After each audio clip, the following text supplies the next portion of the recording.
my first unboxing video. Now I have to confess something to you. I only had this idea after I unboxed this kit. So this first kit is going to be a little bit off on an unboxing, but the idea is to show you what's in this kit. I found this kit at a local hardware store. It's probably the only reason I found it, because this is one that you're probably going to have to look for on eBay. I don't think anybody is putting them out right now. You might be able to find it on his site, but we'll get to that. All right, last week I talked about Ed Roth. This time I want to talk to you about another master, a guy who designed so many of the kits that I built growing up, and I'm so excited to have this one, and I can't wait to see how it turns out. This one is by Tom Daniel. Tom Daniel is a master artist. And this was one that I built when I was a kid. I know I did. I wish I had kept all these kits from when I was a kid, because they were awesome. But I was lucky enough to find this one, and I want to share it with you today. It's called Iced Tea. All right, it is a beautiful show rod kind of kit. Tom Daniel is famous for designing these things, and they are beautiful. This, of course, isn't a first edition or anything like that, because we don't usually buy first editions here. We don't have money for first editions here. It's just a kit that I found that I love, and I know I'm going to enjoy building it. So basically, we open up the box, and the first thing you see is this instruction sheet. And I have to say, a pretty detailed instruction sheet. And pretty nicely done. And one of the things that I really like about this particular kit, this is a monogram kit, it's 1/24 scale, and they actually have words. So many of the kits only have pictures, and you have to try and figure out what's happening from just a picture. This one actually added some words. It actually gives you more detailed instructions on how to build this thing. Now, it doesn't look like a terribly complicated kit, but it is really nicely done. Start off with the body. Now this whole kit is cast in yellow plastic. I have already spray painted this with a different yellow, the yellow that I believe is probably the closest to what the designer would have used. Well, that's one thing I want to share about this. Now, you can build a model however you want, right? But I consider guys like Tom Daniel to be true artists. And so when I build something of theirs, I usually try to be faithful to what they painted or what they drew. In this case, this beautiful illustration from the cover. I mean, why would I want to make it any different from that?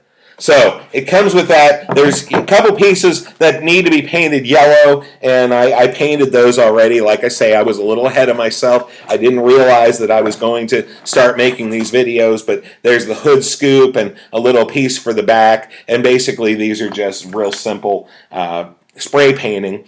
This one, the directions call for almost all the parts otherwise to be black. And so, again, these were cast in yellow, but I took them and I painted them black already. I won't do that in the future for unboxing, so you'll see them just the way they are. The chassis, real simple chassis. You'll notice I taped off this area. That's because it's going to be a much lighter color, a light brown wood, which you'll see as I finish it. Because here's the thing, guys, okay?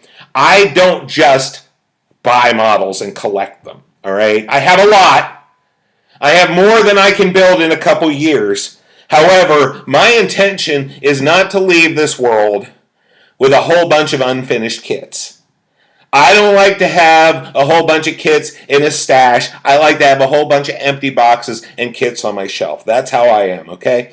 So you got this part. This is mainly your engine parts, the interior of the seat, things like that. Again, a fairly simple kit, but a kit that's going to be really cool when it's done. They've got a pretty nice array of chrome pieces here. This is show rod. Show rods always have a lot of chrome. We're going to deal with chrome in part of the building sequence, because as much as chrome makes a car look really cool, chrome is a pain. All right. Now, maybe for those who are really experienced builders, you've mastered this, but I got to tell you the truth. I scrape a lot of chrome, and I still end up having pieces that don't always stick together. But if you look at this, there's these kind of fenders that are going behind the front wheels, and just a whole bunch of blower parts and things like that. And again, it is a really cool cool looking kit. This is going to be fun when it's finished. And of course, we've got tires, 2 sets. You know, the way cars are supposed to be, narrow in the front and fat in the back. That's what we like, or at least that's what I like. Okay, and then we've got some ice cubes, because this is the iced tea. It needs some ice cubes in the back. So they've got these. They tell you to paint these transparent blue. I'm going to play around with that a little bit. That'll probably be a demo when I'm putting this together. And finally, the decals. Again, this is a Tom Daniel design, right? I mean, this is a work of art. This body is a work of art. It doesn't need a lot of embellishment, and so they just give you a couple decals here. Again, I believe this thing is going to go together really cool. I remember this being one of my more successful kits when I was a kid. By the way, you guys who are young builders, any young builders watching, you need to know this. Keep the things, all right? Don't let your mom get rid of them. Don't let her tell you, oh, it's just a toy. No, because the thing is, the ones you had when you were a kid, those are the ones you're going to want when you're old, all right? So keep a hold of them, take good care of them, and build them the best you can. Again, we call it the Glue Bomb Show. We're not really trying to build glue bombs, but what we are trying to do is just have fun with these things. So that's what we need to do. If it's stressing you out, you need to stop. All right? This is supposed to be a diversion. You're supposed to be having fun. So enjoy yourself and have a great time. See you next time.